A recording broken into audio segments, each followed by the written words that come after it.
On this episode, support the rebellion. Don't do the very, very last thing that I talk about at the very end of the episode, so watch the entire thing. And good news and bad news about buying bank-owned properties. This real estate stuff is not easy, so send me your questions and I will answer them. This is the Ask Jason Show. Hello everybody, my name is Jason Piercey and this is episode 52 of the Ask... Shit, I have a bit of a cold. Let's try that again. Hello everybody, my name is Jason Piercey and this is episode 52 of the Ask Jason Show. Just before this episode, myself and Director Joe did a little live video to ask what question people would like to hear because we were debating which one I guess was the better question for today. The episode that won, or the question that won the right to this episode is... What? Joe's doing this right now. He's like, am I wet? Is my shirt wet? What am I...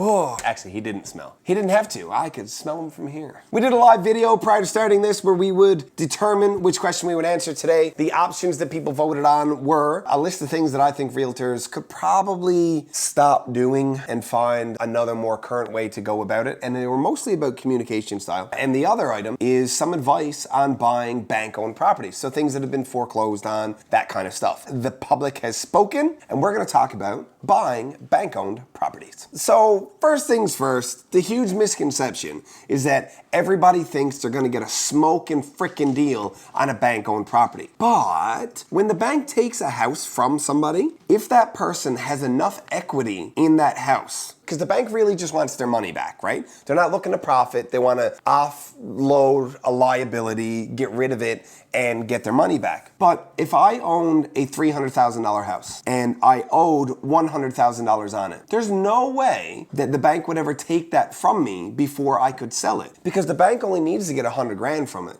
So I could sell it for 200. It's still $100,000 under market value, and I still have $100,000 in profit left over. So in order for a bank-owned property to be able to be stolen with that kind of a deal, like, it would have sold ahead of time. Let's assume that it already got to listing, it got taken, it couldn't sell before the bank owned it, and now the bank has an asking price. The asking price on a bank-owned property is determined by an appraised value. And the bank uses that appraised value to determine what they're willing to sell the house for. They have equations that they apply to it to determine how much below they're willing to go and all that kind of stuff, but they're not giving the thing away. Because let's think about it. Let's say it's Scotiabank. Scotiabank has, what's the technical term for that many zeros? A gigabillion, like a zillion, gazillion, billion, trillion, gazillions, billion dollars. So your $200,000 house, they don't really care about that much. Rather than give it away and write that money off, they could just keep it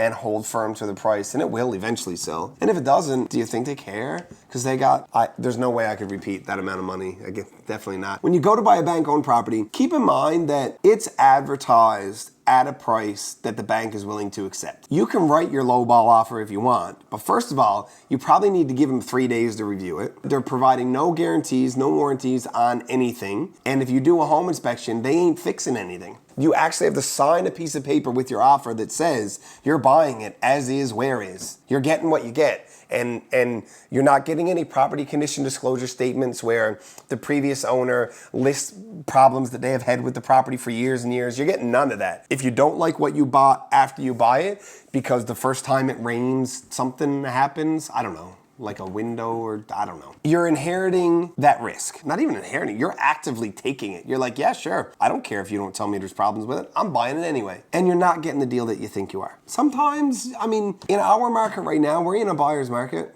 Not as deep as we used to be, but still buyers have a little more control. You're getting just as good a deal on regular resale stuff as you are on a bank-owned property right now, because the bank is not gonna sell it if they can't get what they want for it. And lots of times they'll put it up for sale at a really good price and they'll build a bunch of attention, but they'll say, we're not looking at offers for 72 hours or for 5 days or for whatever. And when you do offer, we're going to continue to accept other offers while we're in the middle of negotiating with you. It's a different game. Be prepared. Buy bank-owned properties if you can do work. Because do you think if the bank kicked you out of your house, you would be particularly kind to it on the way out?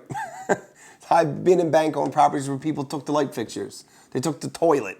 They broke things on the way out because they got kicked out of their home. That's not fun. Those are my thoughts on buying bank-owned properties. I guess that's all I have to say for today. Didn't have a single sip. This is Joe's Star Wars glass. Star Wars. Support the rebellion. See, here's the thing. The rebellion seems like, because of how they're named, that they would be the bad guys. And the Empire would be the good guys because of the names. I've never seen Star Wars. Joe's doing this. I saw Star Wars, but I don't remember it at all. I know there's a trash compactor scene, and I know that whoever designed the Death Star was an idiot because one bullet blew the whole damn thing up. And spoiler alert, Luke, I'm your father. You know, this is how much time I spent with Joe. I know what camera Rogue One was shot on. That's a big frickin' sensor. How big is your sensor? 35 millimeter. So it's 30 millimeters bigger than yours. You're so pathetic. That's not true. I love Joe. So those are my thoughts on buying bank-owned properties. In summary, be prepared to inherit problems because they aren't disclosing them. Even if they tried, they don't know. Don't look at $350,000 bank-owned properties, expecting to steal 50 grand off them. It's not happening. Don't do that with any house. Don't look at stuff that's more money than you have and then go in and fall in love with it and then be disappointed that you couldn't beat the seller down $25,000 to get your house. And that is the end of episode 52. Thank you for tuning in. And until next time, support the rebellion. One bullet at a time. It's a terrible design.